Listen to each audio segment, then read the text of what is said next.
Well, it looks like Ubisoft has done it again. That's right, they've irritated players in a unique way, so much so that they're getting sued again. A couple of players in California are taking advantage of a new law, and all I can say is good for them. Let's talk about it on That Game Place. Hi, friends, it's me, CC, here, back again with the amazing, the incomparable, the incredible Cabrutus Rambo. How are you doing, Cabrutus? Well, doing just fine. I'm not that incredible, but thank you, man, for the compliments. Well, everybody would argue with you. You started a movement, my friend, and you were part of cultural change. Speaking of cultural change, Ubisoft is driving change themselves and maybe changing themselves out of being a company and about to be, well, a little less less well off. Ubisoft sued for taking the crew offline. This happened way back in March, but something changed. They're being accused of duping players, according to the headline. And this is from the GameDeveloper.com, basically reporting on the fact that the plaintiffs allege that terminating the crew means Ubisoft violated California law and that it intentionally misled players about the game being playable offline, which it absolutely is not. This game is toast. Now, a pair of California based players are suing Ubisoft for permanently putting the crew in the garage.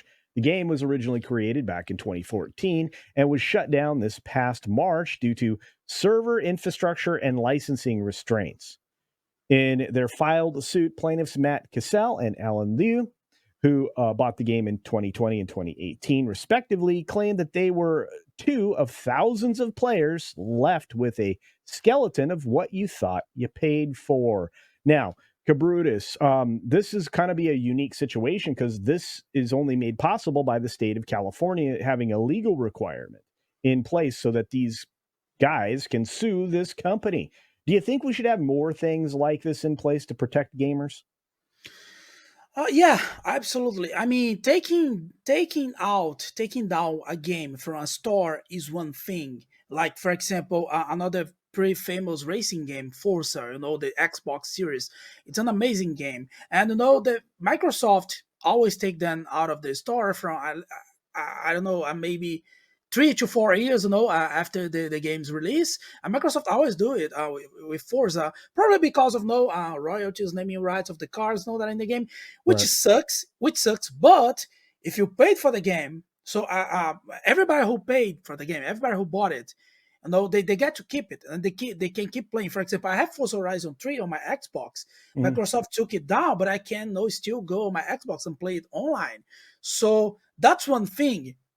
Now, taking down the game and making it unavailable, unplayable by to everyone who already paid for it, that's a whole new level of of shitty situation. And yeah, absolutely, I think that gamers need resources to fight against it, at least get a refund, or at least, I don't know, Ubisoft could offer credits for them to pick another game, in exchange of it. I mean, something must be done to recompensate these gamers for trusting them, buying their games, and that should come from Ubisoft itself. Oh, I agree But I with you. mean, it's Ubisoft, right? So that. Yeah, no, and they've put themselves in this position by taking this down, making it the game unplayable. And again, in California specifically because of a law that was signed into effect on September of last year in 2023, that's it. You can't do this. You broke the law. You're busted. We're going to sue you. So this is the second time this year that Ubisoft has been sued. We've talked about the fact that they were sharing people's data illegally with Meta, obviously Facebook and such. And these two gentlemen, Liu and Cassell, their lawsuit condemned Ubisoft for letting players think they were buying the crew to own and not to renting a limited license to access the title, which is ultimately what this was. Now, it also caused the developer, accused the developer of duping players with the idea that the game is playable offline either through physical disc or its digital version. Had the pair or any player known the studio would shut down the crew whenever it wanted, they say they would have paid substantially less for the product or not have purchased it at all. Well, of course not. That's just like wasting money. Now, what do you got? You got a coaster?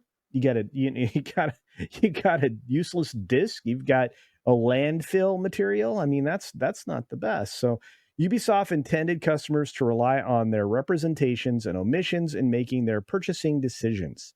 Through their conduct, Ubisoft have violated California state consumer protection laws, the suit reads. Now, the duo are seeking monetary relief and damages for themselves and other players affected by the shutdown, essentially trying to build a class out so that people can recover their purchase price of the game. So I have a feeling that this is going to be applied more and more frequently. And again, this is a law that was passed last September that requires retailers to say digital items like games or music are merely licensed rather than actually bought, and that most online games specifically must come with a warning that they could be shut down at any moment. So, wow. Yeah. I mean, this is. I think that this really looks like Do you remember the loot box Yeah. issue that we had in that a few Yeah. years ago? I think that this is kind of close to it. Besides the fact that loot box was pretty much everywhere at a point. In gaming, you had loot box. For example, in that Star Wars Battlefront 2, you had loot box. In Call of Duty, you had loot boxes. In racing games. So, but this is a unique case, and I think that it is very important for the gaming community and laws and lawyers and everything to pass the right message. They need to make Ubisoft pay for this, Yeah. so other developers slash publishers will see it and they know they won't try something like this. you know I mean, and let's remember that. I mean, I never played The Crew. It's not my kind of stuff. Right. But I don't know. I'm not sure. Do this game has any kind of in-game currency? That you buy. Let's say you buy coins, you buy new cars. Because if it has, then that makes things even worse. Because let's say someone spent like $200 in a game like this in order to get no in-game items, cosmetics, this kind of stuff, and now it's no that on top of. I'm sorry. That on top of buying the game. So I mean, we're talking about here people that could have spent, I don't know, $500 in something like this, and now it's all gone. I mean, at least at the very least, they should make a offline version, a playable offline version of this game, and offer it for those who bought it. Well, Like they did with Dragon Quest X. It's an MMORPG, but you have the offline version, entirely offline version, independent. Because let's say they shut the servers down, you have the offline version. This is the version I have, by the way, of Dragon Quest X. So they should do something like this. They should be obliged by law that that's my opinion. Okay, that if you took down a live service game and it was not a free to play live service game, well, you should build a entirely playable offline version of the game. That's what I think. well, and here's the weird thing is I believe that The Crew does have in-game currency. I believe it's called It does. I think, well, I know Motorfest does, but I believe they have two of them called Bucks and Crew credits. So my guess is, you have an earned credit thing that you get during the playing of the game, and you get one that you can buy. I could be mistaken, but this is an old game as far as I'm concerned, because the first Crew game came out in 2014. But in looking at it, I feel like, yeah, it's even worse problem if that's the case. And again, you point out loot boxes, which were basically gambling as kind of a loot, a pay to win kind of a thing altogether. So people spent more and more money to try to get the rarer and rarer items. And look, I mean, it really did make EA look really bad. EA doesn't have trouble looking bad, and neither does Ubisoft. Ubisoft is doing a lot of looking bad these days. But look, to me, Cabrutus, I think this is a big win if these guys are able to be successful against Yeah. Ubisoft, and I think it'll be a bigger win for gamers, because I think it'll draw more attention to this, and I think fewer and fewer studios will take that risk. I'm going to give you the final word here.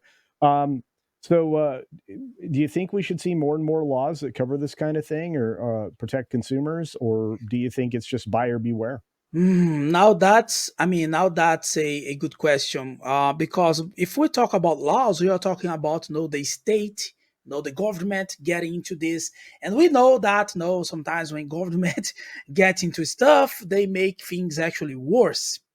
So I don't know if we're talking about the USA. I've never been in the USA, so Mhm. I can't really have a much, I can't really say. But I mean, in my head, what I can imagine would be an ideal world would that include video games in the in consumer rights, for example. Like it's a product that you are buying, right? So you bought it, you bought a license to it, and you should be able to have access to it forever, period, because you paid for it. It's yours, so they need to do something.